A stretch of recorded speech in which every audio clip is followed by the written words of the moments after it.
Where is time going? I don't know. It keeps on slipping. Who's going to Flock Fest? I am so excited. I have When my is it? outfit picked out Flock and everything. Fest. Wow. Saturday. 600 tickets, complete sellout. Wow, Isn't that that's awesome? amazing. In this world of pandemic. 600 gay men on the beach in Fort Lauderdale. I'm sure there's some lesbians in there. Sounds Well, like okay. And some hetero women. And They had about 200 last night at Holy Mackerel at the VIP check-in. Like Wow. it was steamed like sardines. it's going to be fun. We're presenting media sponsors, so we're right in the middle. We're going to wallow around with everyone. Awesome. Well, welcome to Queer News Tonight, the world's first and only LGBTQ daily evening news. It's time to queer up the news.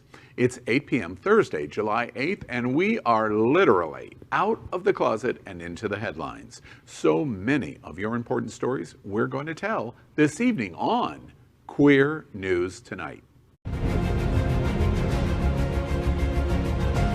This is the world's first live daily LGBTQ+ evening news show. Literally out of the closet and into the headlines on Queer News Tonight with Al Ferguson.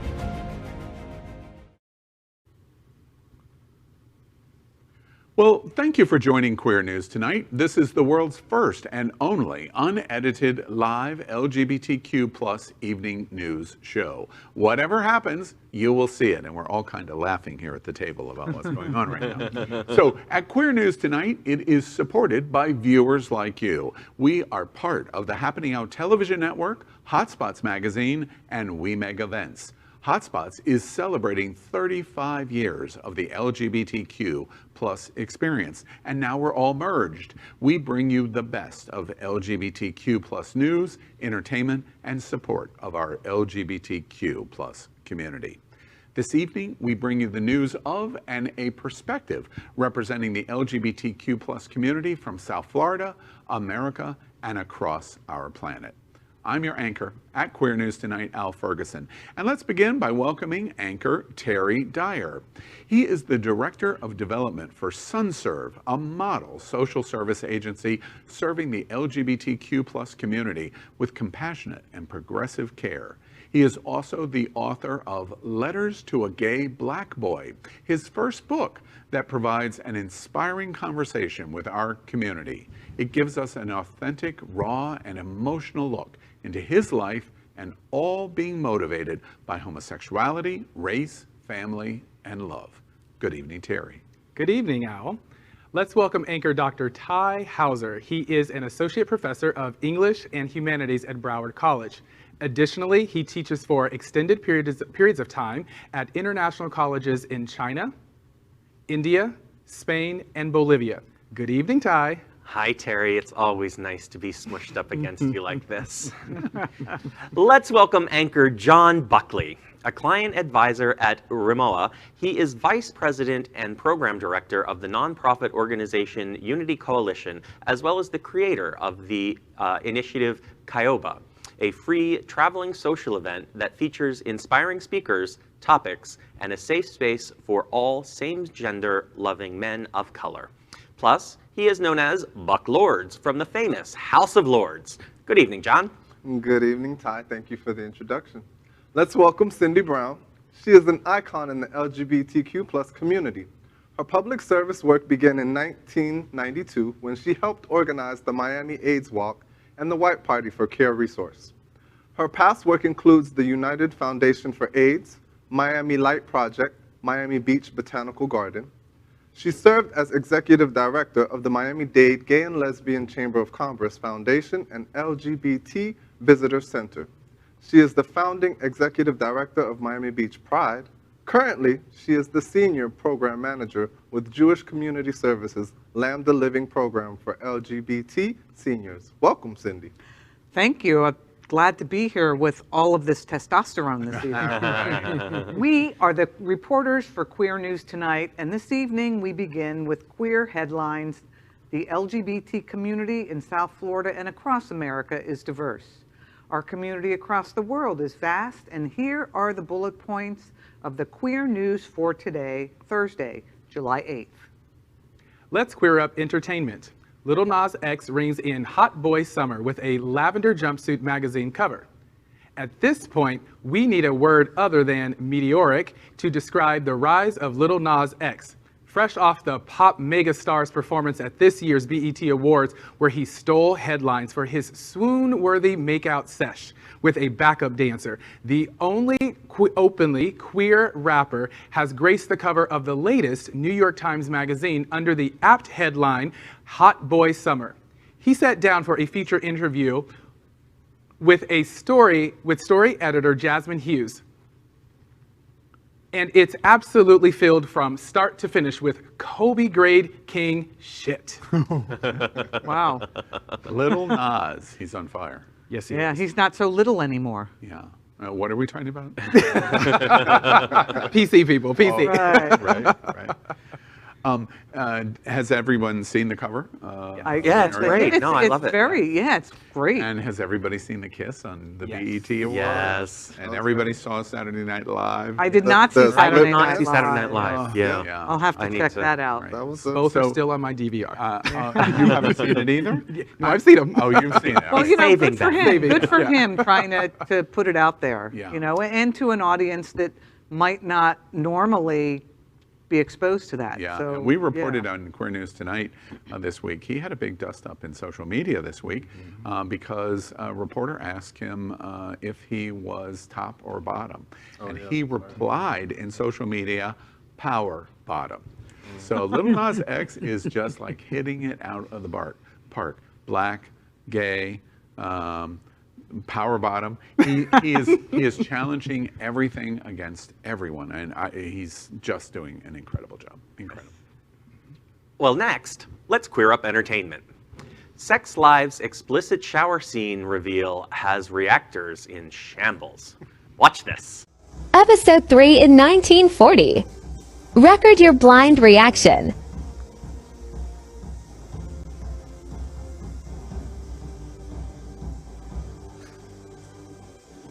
God damn!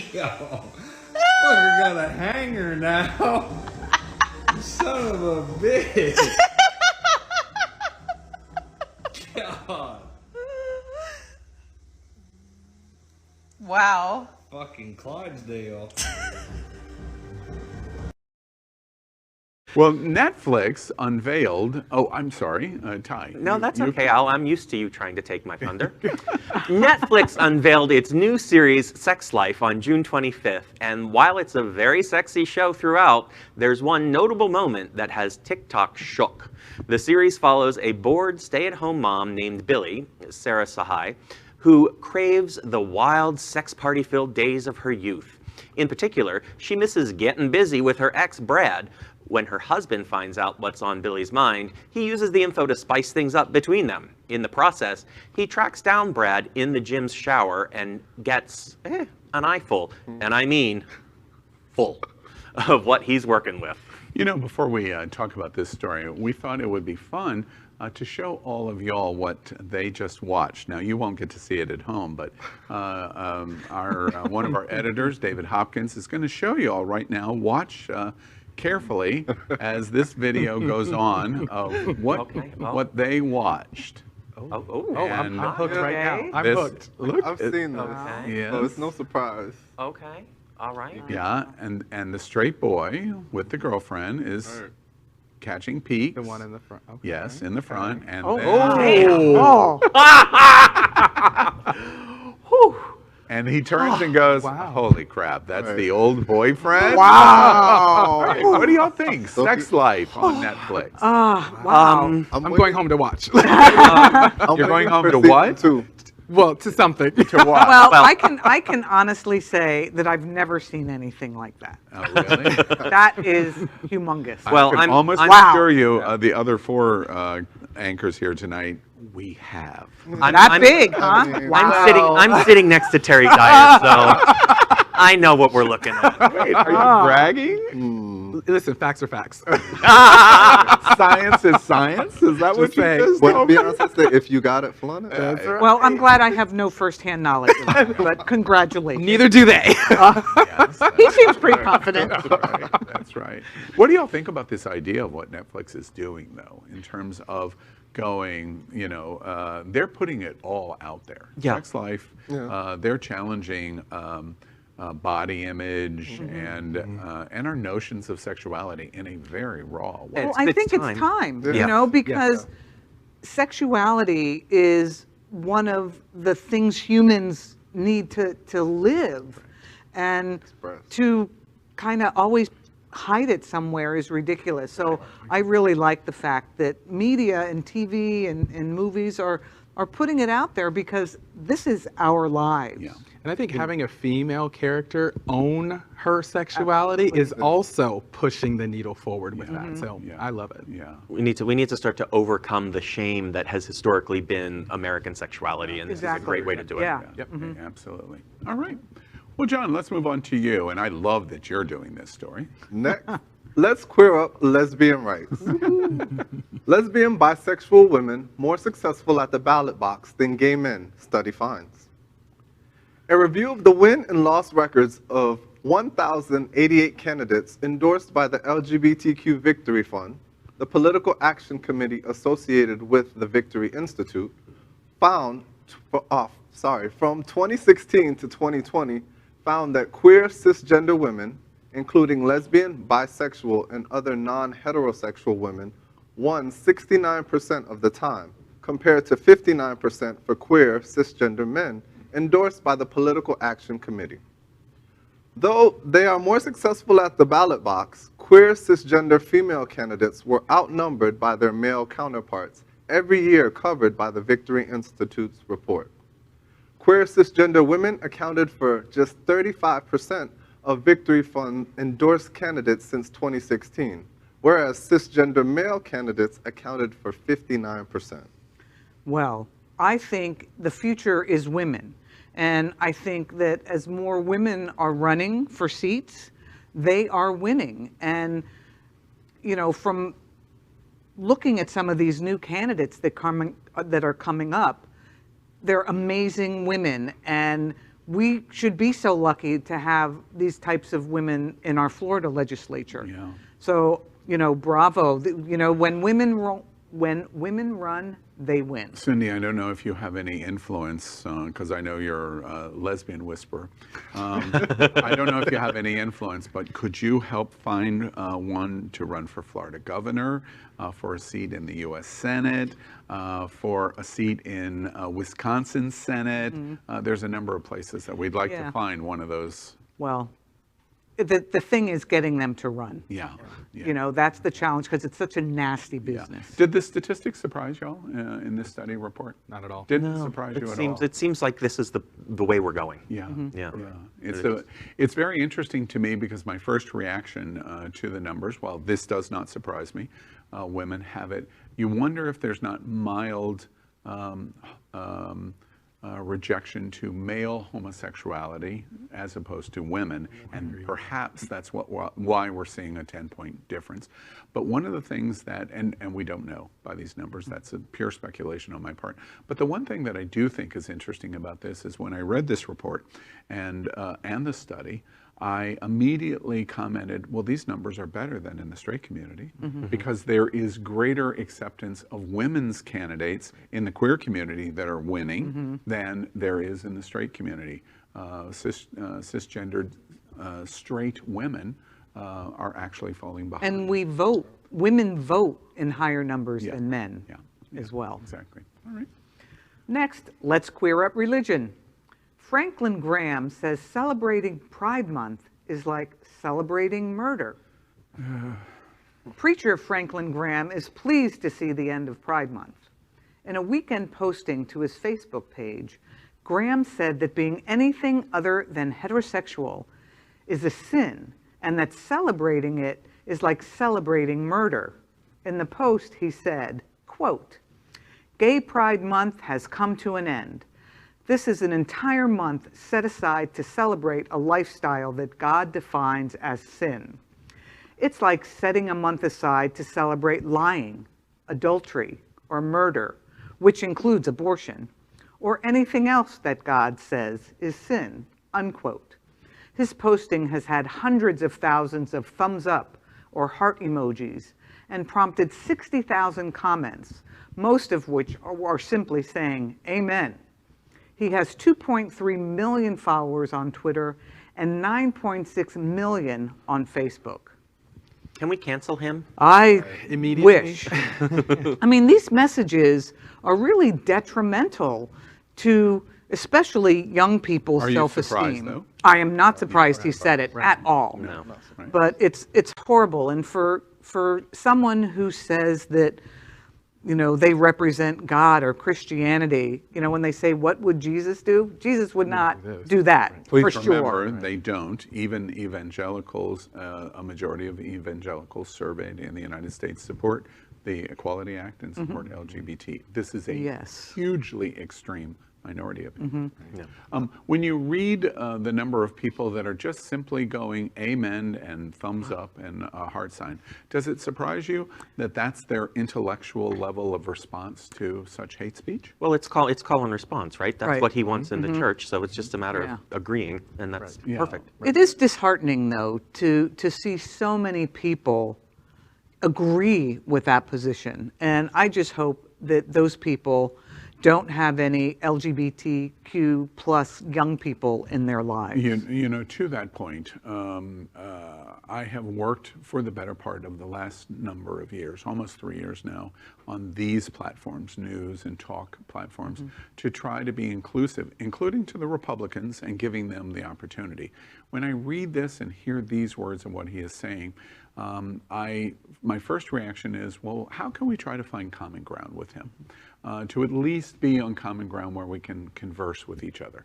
And my conclusion in statement, when I read statements like this, we can't. No, Right. we There's can't. no chance. So therefore, once we come to that conclusion, stop trying. Right. We Exactly. don't care what he thinks. We reject him. We know who you are. You're our enemy.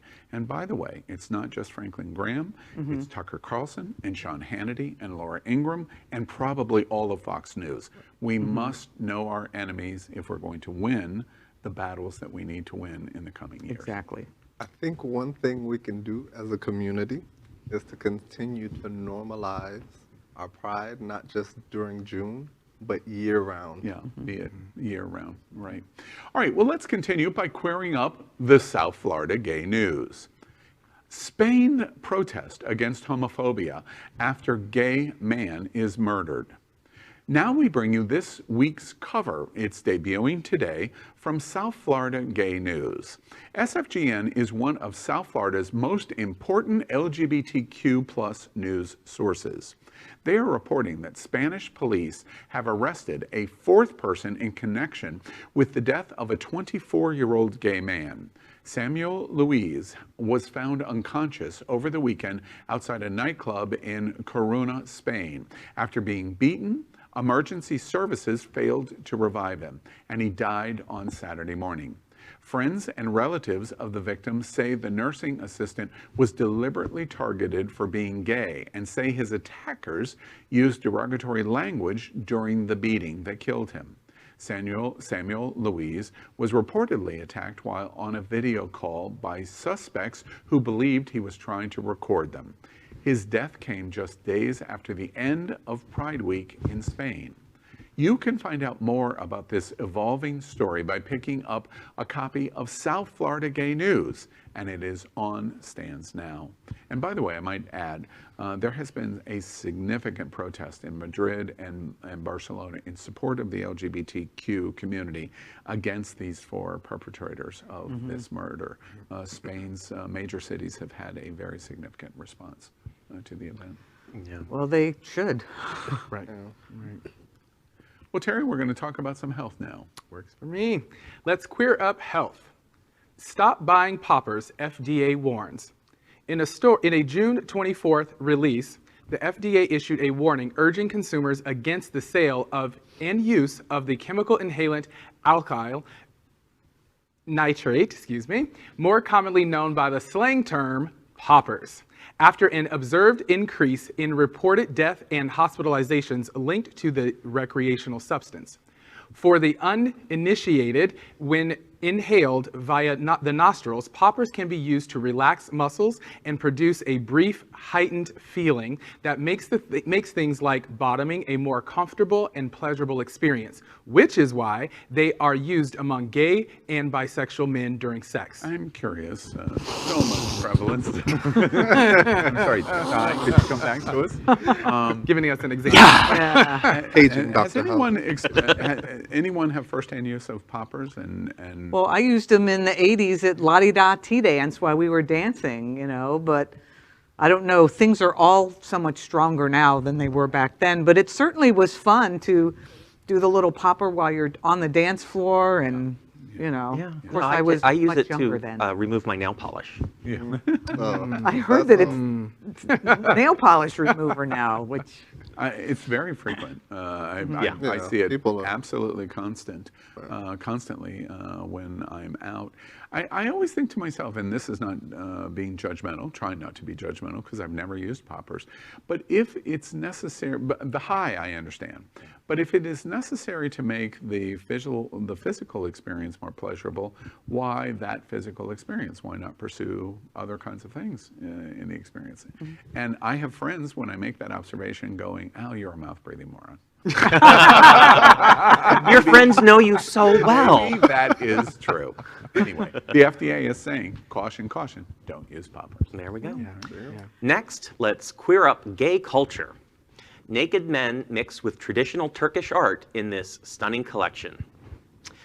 Anna Ladel Dusseldorf showcased The Last Orientalist by the Turkish artist Sharp Karim Yazouv in a show that ended a few days ago. The exhibition deals with the political and cultural tides impacting today's world and Turkey, the confusions surrounding identity and sexuality, and patriarchal culture.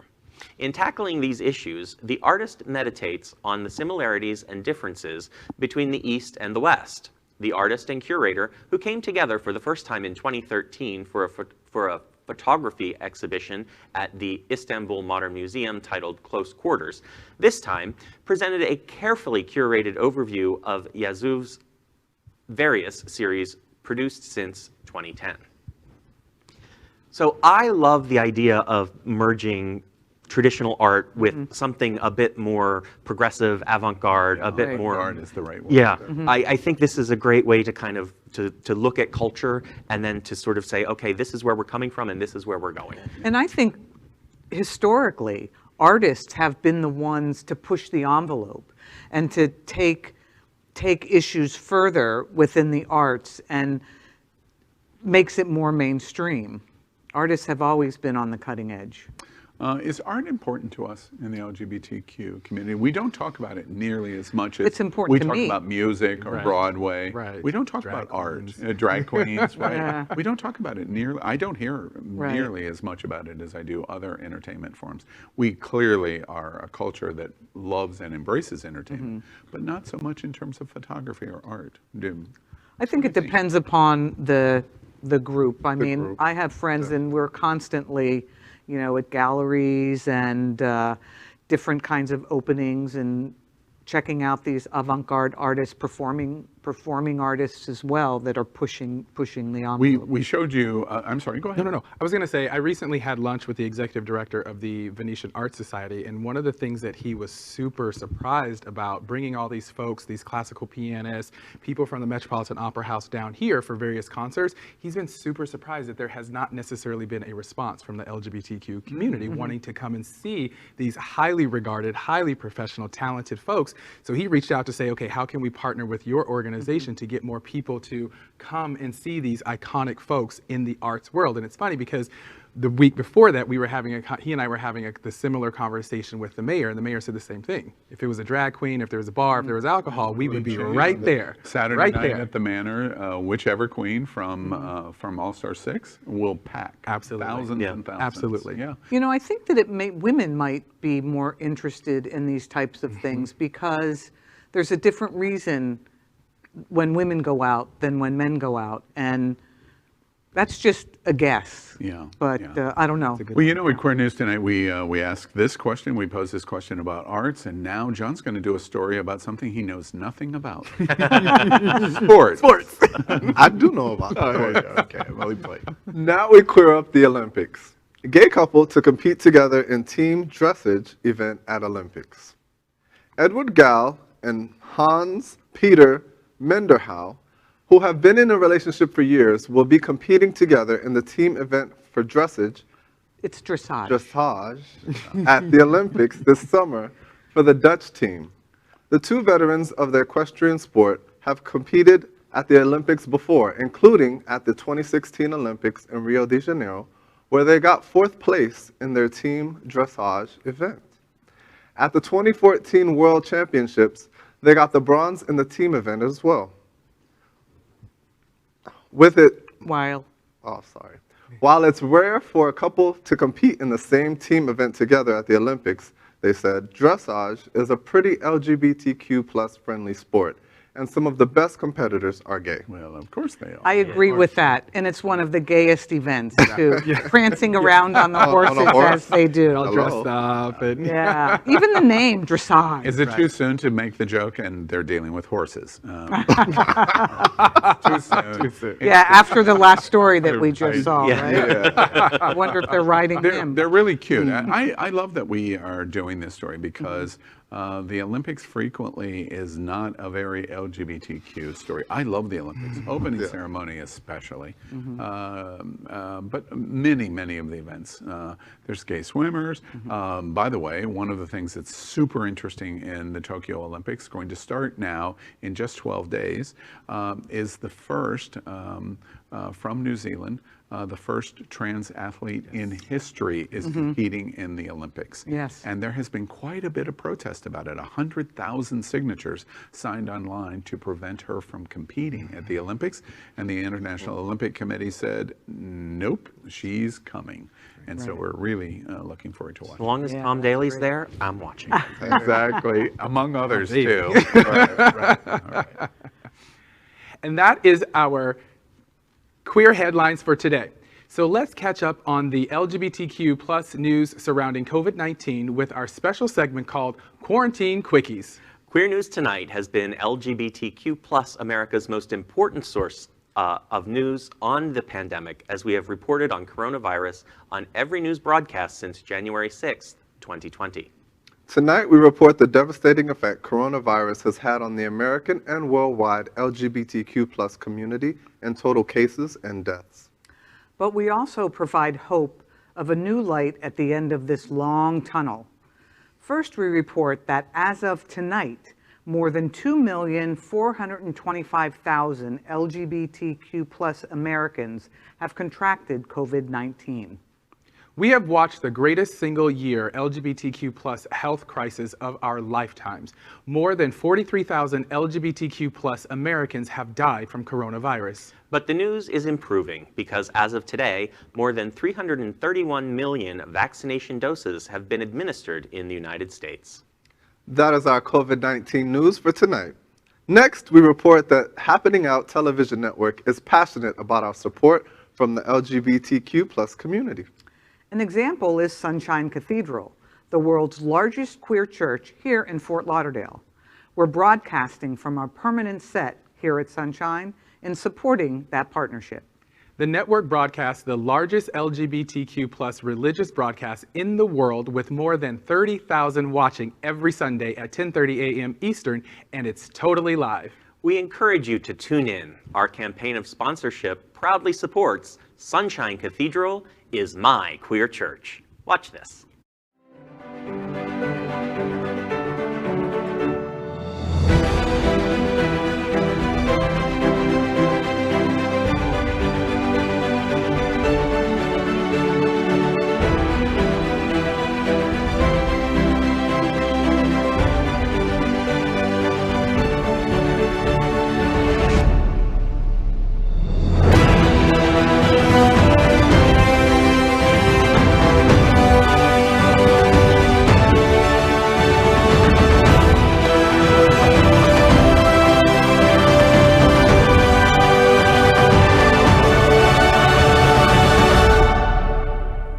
I'm Auntie Mame, South Florida's black, bearded drag mama, and Sunshine Cathedral is my queer church. Finally, we thank Queer News Tonight's hotel sponsor, Best Western I-95 Fort Lauderdale. This is the closest and best choice to the famous Wilton Drive, and our host and guests stay at this LGBTQ ally partner. We encourage you to stay here when visiting South Florida. That is today's news for the LGBTQ+ community on the world's first and only daily LGBTQ+ evening news show. Is our community important to you? Then help us by liking and subscribing. Ring the bell for updates. Share this news with your friends and family. Post this broadcast in the many groups you are a member of. Tonight's stories about our community deserve the attention of your family and friends. Queer News Tonight is the only live LGBTQ+ digital television news in the world that is out of the closet and into the headlines. And we need your support. If our community is to grow, we must tell our stories and bring them to the attention of the broader world. This is the only place in the world that tells these LGBTQ+ stories in motion and sound.